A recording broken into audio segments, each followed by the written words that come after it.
Praise the Lord. தேவனால் பிறப்பதெல்லாம் உலகத்தை ஜெயிக்கும். நாம் ஜெயிக்க என்ன பண்ணணும்? நம்முடைய விசுவாசமே உலகத்தை ஜெயிக்கிற ஜெயம். 1 யோவான் 5ஆம் அதிகாரம் 4வது வசனம்.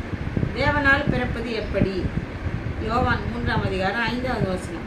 இயேசு பிரதியுத்தரமாக, ஒருவன் ஜலத்தினாலும் ஆவியினாலும் பிறவாவிட்டால் தேவனுடைய ராஜ்யத்தில் பிரவேசிக்க மாட்டான் என்று மெய்யாகவே உங்களுக்கு சொல்லுகிறேன் என்றார். ஜலத்தினால் பிறப்பது என்பது மனம் திரும்பி பாவ மன்னிப்புக்கென்று தண்ணீரில் மூழ்கி ஞானஸ்தானம் எடுப்பதை குறிக்கிறது.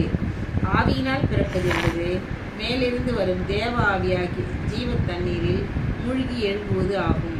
இதைத்தான் யோவான் ஸ்நானகன் மத்தேயு 3ஆம் அதிகாரம் 11ஆம் வசனத்தில், மனம் திரும்புதலுக்கென்று நான் ஜலத்தினால் உங்களுக்கு ஞானஸ்தானம் கொடுக்கிறேன், எனக்கு பின் வருகிறவர் என்னிலும் வல்லவராய் இருக்கிறார், அவருடைய பாதரட்சைகளை சுமக்கிறதுக்கு நான் பாத்திரன் அல்ல, அவர் பரிசுத்த ஆவியினாலும் அக்கினியினாலும் ஞானஸ்தானம் கொடுப்பார் என்று கூறினார். ஆகவே தண்ணீரில் மூழ்கி எடுக்கிற ஞானஸ்தானமும் பரிசுத்த ஆவியினால் நிரப்பப்பட்டு அபிஷேகம் பெறுவதும் தேவனால் பிறக்கிற அனுபவம் ஆகும்.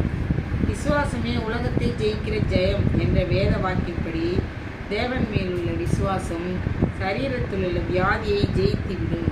பிறவியில் சப்பானியாயிருந்த ஒரு மனிதனை பேதுரும் யோவானும் இயேசுவின் நாமத்தில் எழுப்பி நடக்க வைத்தார்கள்.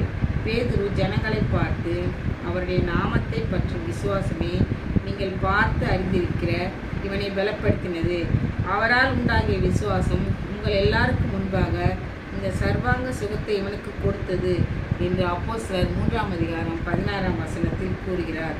ஆகவே முழு விசுவாசத்தோடு நாம் இருப்போமானால் வியாதியை ஜெயிக்க முடியும், பிசாசை ஜெயிக்க முடியும், பாவத்தை, இயற்கையை, மரணத்தை, பாதாளத்தை ஜெயிக்க முடியும்.